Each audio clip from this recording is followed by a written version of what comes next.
भोर डारबो आहुगे गोरी मोलची चोर डारबो आहुगे रानी मोलची चोर डारबो आहुगे गोरी मोलची भोर डारबो आहुगे तुरी मोलची चोर डारबो होरी के रंगमा होरी के रंगमा होरी के रंगमा ची भोर डारबो आहुगे तुरी मोलची भोर डारबो आराम के कुकरा कस्ची चोर डारबो आहुगे गोरी मोलची भोर डारबो आराम के कुकरा कस्ची चोर डारबो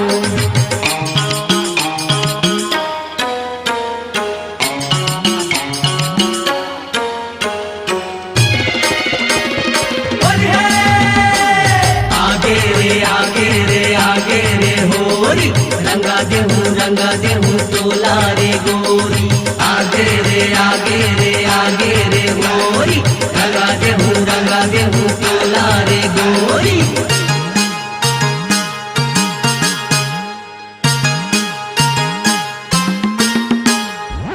भेरी भेरी आना तोर पारामा काबर नहीं समझता है हाँ वो यही सारा माँ खबर नहीं समझता है हाँ वो यही सारा माँ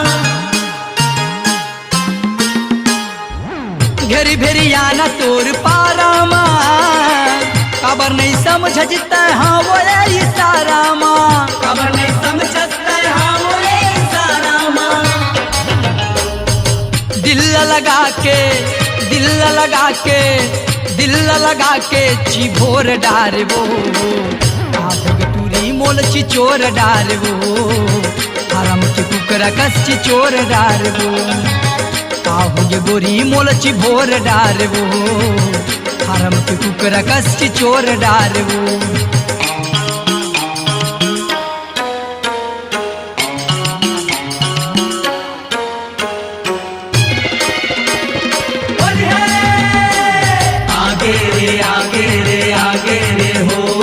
रंगा देहूँ तोला रे गोरी आगे रे गोरी रंगा देहूँ तोला रे गोरी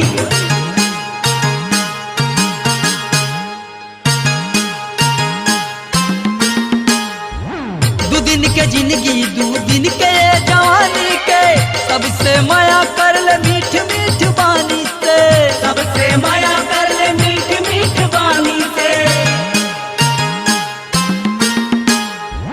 दो दिन के जिंदगी दो दिन के जवानी के सबसे माया कर ले मीठ मीठ बानी से सबसे माया कर ले मीठ मीठ बानी से दिल लगा के दिल लगा के दिल लगा के ची भोर डारबो आहुगे गोरी मोलची भोर डारबो आराम के कुकरा कस्ची चोर डारबो आहुगे गोरी मोलची भोर डारबो आराम के कुकरा कस्ची चोर डारबो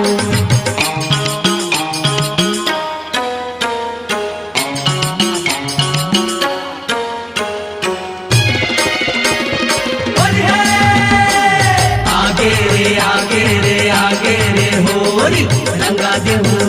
देहूँ तोला रे गोरी आगे रे होरी रंगा देहूँ तोला रे गोरी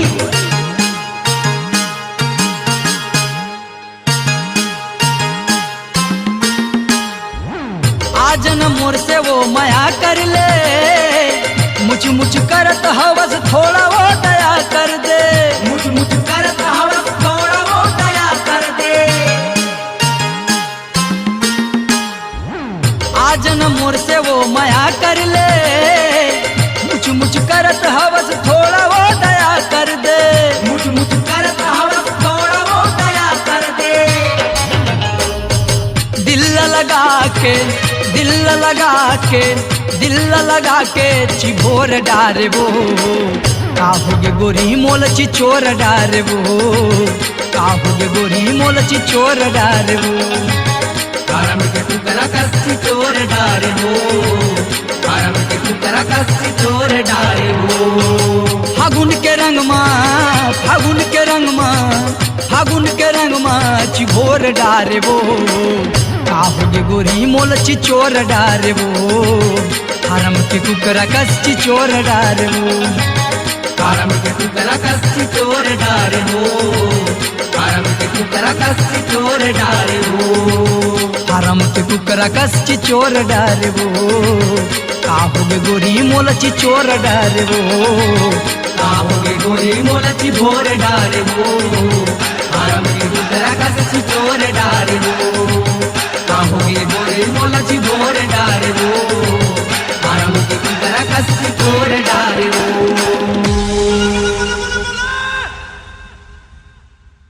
अपनी आवाज को दीजिए एक नया मुकाम। डिजिटल रिकॉर्डिंग की दुनिया का जाना पहचाना नाम स्वरांजलि, जहां गूंजती हैं ध्वनियां अपनी माटी की सौंधी सुगंध के साथ। छत्तीसगढ़ी संगीत के विविध रंग जो पहुंचाते हैं पूरे प्रदेश में डिजिटल रिकॉर्डिंग के संग। स्वरांजलि स्टूडियो, नेमीचंद गली नंबर 2, गंजपारा, रायपुर।